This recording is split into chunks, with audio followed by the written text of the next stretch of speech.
የኢራን በቀል ተጀመረ። ማለቂያው አይታወቅም። ኔታንያሁ አውሮፕላናቸውን አሸሹ። Iran promised to open the gates of hell, and overnight Israel felt that fury, copying a barrage of missiles in retaliation for yesterday's surprise attack. More is on the way. The regime doesn't know what hit them. They don't know what will hit them.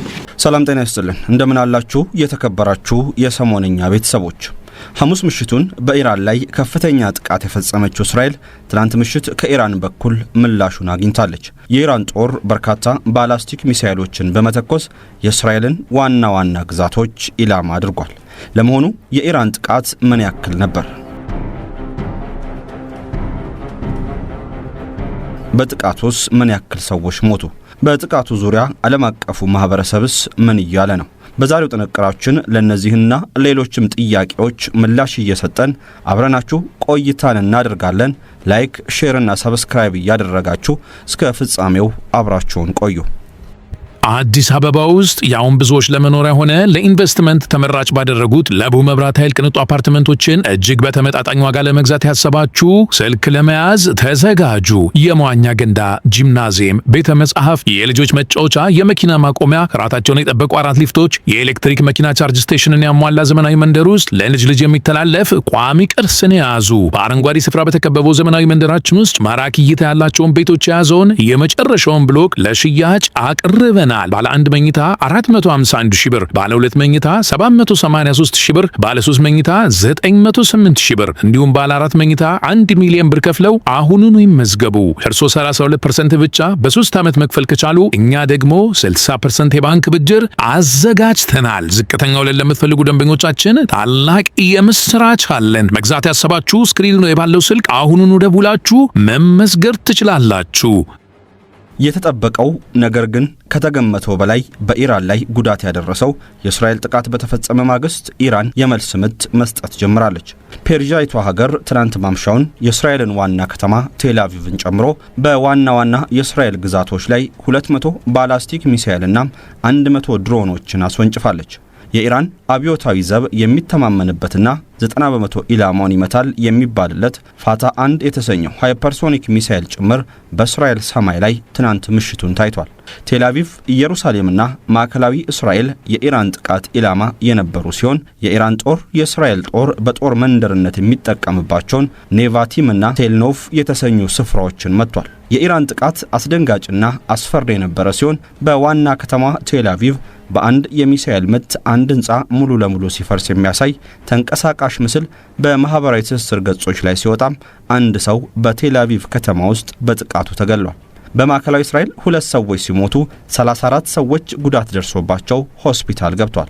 ከነዚህ መካከልም 3ቱ በሞትና ህይወት መካከል ናቸው ተብሏል።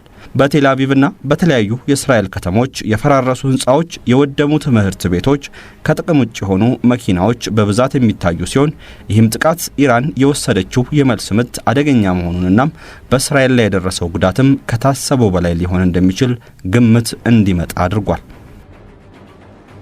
እስራኤልን የሚያስደነግጠው ጥቃት Operation Rising Lion. ራይዚንግ ላይን አሊያም የሚያንሰራራው አንበሳ በሚል ስያሜ በኢራን ላይ ከባድ ጥቃትን የፈጸመችው እስራኤል ከተለያዩ ዓለም አቀፍ ተቋማትና ሀገራት ውግዘት እየገጠማት ይገኛል። የትናንት ምሽቱ የኢራን የመልስ ምትም እንዲሁ በቀላሉ የሚታለፍ ባይሆንም ኢራን ቀድማ ጥቃት ከደረሰባት በኋላ ምላሽ በመስጠቷ ከእስራኤል በተሻለ የዓለም አቀፉን ሕግ አክብራለች ማለት ይቻላል። በተጨማሪም እስራኤል ከኢራን በኩል እንዲህ ያለ የከበደ ጥቃት ይኖራል ብላ ያላሰበች ሲሆን በቀጣይነት ደግሞ እንደ ሄዝቦላና ሀውቲን የመሳሰሉ የእስራኤል ጎረቤቶችና የኢራን ቀኝ እጆች ጦርነቱን በ3 ግንባር በማድረግ እስራኤል ላይ ጫናን የመፍጠር አቅም አላቸው። ከዚህ ቀደም ለእስራኤል ድጋፍ የነበራቸው እንደ ጀርመንን የመሳሰሉ የአውሮፓ ሀገራትም እስራኤል ጥቃቷን ታቁም በማለት በእስራኤል ላይ ውግዘትን እያሰሙ ነው። ታዲያ አሁን ያለው ሁኔታ ከኢራን ይልቅ በእስራኤል ላይ ጫናን የሚፈጥር ሲሆን ሀገሪቱም ወደ ባሰ አዘቅት ውስጥ የመግባት እድሉ አላት። ኔታንያሁ ወደ ቆጵሮስ ሸሽተዋል። የዚህ ሁሉ ግጭትና ደም መፋሰስ ዋነኛው ጠንሳሽ የሆኑት የእስራኤሉ ጠቅላይ ሚኒስትር ቤንያሚን ኔታንያሁ አውሮፕላናቸውን አስነስተው ወደ ቆጵሮስ ሸሽተዋል የሚል መረጃም እየወጣ ይገኛል። የጽዮን ክንፎች የሚል ስያሜ ያላት የኔታንያሁ አውሮፕላን አስቀድማ በግሪክ የታየች ሲሆን በኋላ ላይ በአምባሳደር ኖአም ካትሰናም በሁለት ተዋጊ ጄቶች ታጅባ ቆጵሮስ መግባቷ ተነግሯል። ጠቅላይ ሚኒስትሩ ከኢራን የሚሳኤል ጥቃት ለማምለጥ በሚል በቆጵሮስ መገኘታቸው ነው የተሰማው። ከጠቅላይ ሚኒስትሩ በተጨማሪም እስራኤል ተዋጊ ጄቶቿንም ከኢራን ጥቃት ለመከላከል በሚል ወደ ቆጵሮስ ሳታሸሽ እንዳልቀረች መረጃዎች እየወጡ ይገኛሉ። አሁን ላይ ታዲያ የሊባኖስ ታጣቂ ቡድን ሄዝቦላ በቆጵሮስ የሚገኙትን የእስራኤል ተዋጊ ጄቶች ሊመታ እንደሚችል የሚያሳዩ መረጃዎችም በብዛት በማህበራዊ ትስስር ገጾች ላይ እየወጡ ናቸው። አብዛኛው እስራኤላዊ ወደ መጠለያ ገብቷል። በመላው ዓለም የእስራኤል ኤምባሲዎች ተዘግቷል። የእስራኤል ጦር በመላው ሀገሪቱ የሳይረን ድምጽ እያሰማ ሲሆን በሚሊዮን የሚቆጠሩ የእስራኤል ዜጎችም ከቦምብ መጠለያነት ወደሚያገለግሉ ምሽጎች በከፍተኛ ሁኔታ እንዲገቡ ተደርጓል። በእያንዳንዱ እስራኤላዊ ተንቀሳቃሽ ስልክ በኩል ወደ መጠለያ እንዲገቡ መልእክት የደረሳቸው ሲሆን በአደባባይ መገኘትና በጋራ መሰብሰብም ተከልክሏል። የእስራኤል የአየር ክልልም ለማንኛውም በረራ ዝግ ሲሆን በአሁኑ ጊዜ ከእስራኤል መውጣትም ሆነ ወደ እስራኤል መግባት የማይታሰብ ሆኗል። የሀገሪቱ ዋነኛ የአየር ማረፊያ ቤንጉሪያን ለየትኛውም በረራ ዝግ መሆኑም ታክሏል። የአየር ክልሉም ሆነ የአየር ማረፊያው ከሚኒስትሩ ትዕዛዝ እስካልመጣ ድረስ ዝግ ሆነው ይቆያሉ ተብሏል። የቤንጉሪያን የአየር ማረፊያ ድረገጽም ዛሬ ጠዋት ላይ እየሰራ አልነበረም። ሚኒስትሩ አርብ ሰኔ 6 2017 ባወጣው መግለጫም ለመጓዝ ያቀዱ መንገደኞች የሀገሪቱ የአየር ክልል እንደገና ከመከፈቱ ቢያንስ ከ6 ሰዓታት በፊት መረጃው በመገናኛ ብዙሃን ይደርሳቸዋል ብሏል። እስራኤል በኢራን እየፈጸመችው ያለውን ጥቃት ተከትሎ የአየር ክልሏን ዘግታ የነበረችው ዮርዳኖስ ከአንድ ቀን በኋላ መክፈቷን አሳውቃለች። የአገሪቱ በረራዎች ተቋርጦ የነበረ ሲሆን ዛሬ በአገሬው ሰዓት አቆጣጠር 1 ሰዓት ከ30 የአየር ክልሏን መክፈቷን የዮርዳኖስ ሲቪል አቪዬሽን ኮሚሽን አስታውቋል። የአገሪቱ መንግስት በዓለም አቀፍ ደረጃ ያሉትንም ሁሉንም ኤምባሲዎችና ቆንስላዎች ከትላንት ጀምሮ ሙሉ ለሙሉ ዘግቷል። በተለያዩ የዓለማችን ክፍሎች የሚገኙ የእስራኤል ዜጎችና የአይሁድ እምነት ተከታዮችም ከአገሪቱም ሆነ ከእምነታቸው ጋር የሚያያዝ ማንኛውንም ምልክት ይዘው እንዳይንቀሳቀሱ ተነግሯቸዋል። ይህ ሁሉ ታዲያ እስራኤል ከባድ ጥፋት ማጥፋቷንና ያጠፋችው ጥፋት ደግሞ ራሷን መልሶ ሊጎዳት እንደሚችል የተረዳች መሆኑን ያሳያል። ዓለም አቀፉ ማህበረሰብ ምን አለ?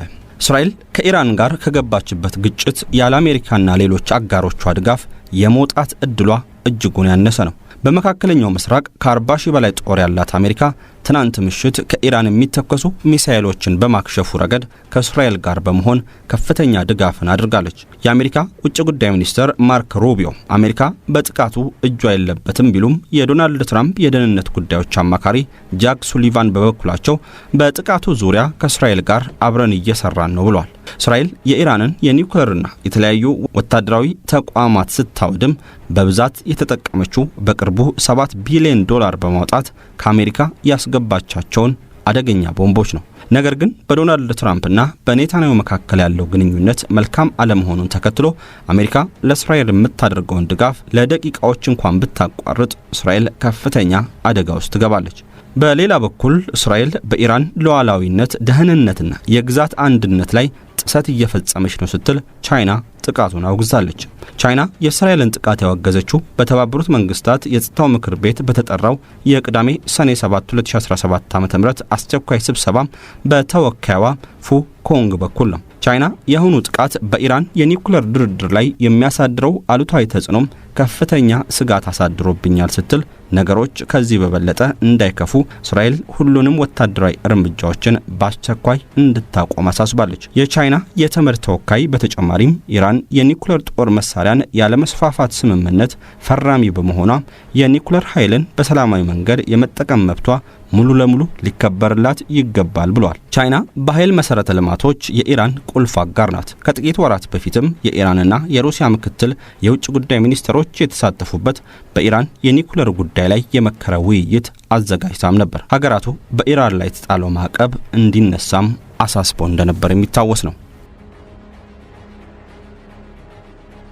የማያቋርጠው የኢራን ጥቃት ትናንት ምሽቱን ከፍተኛ የሚሳኤል ናዳ በእስራኤል ላይ ያዘነበችው ኢራን ዛሬ ሊነጋጋ ሲልም ከፍተኛ ጥቃቷን ቀጥላለች።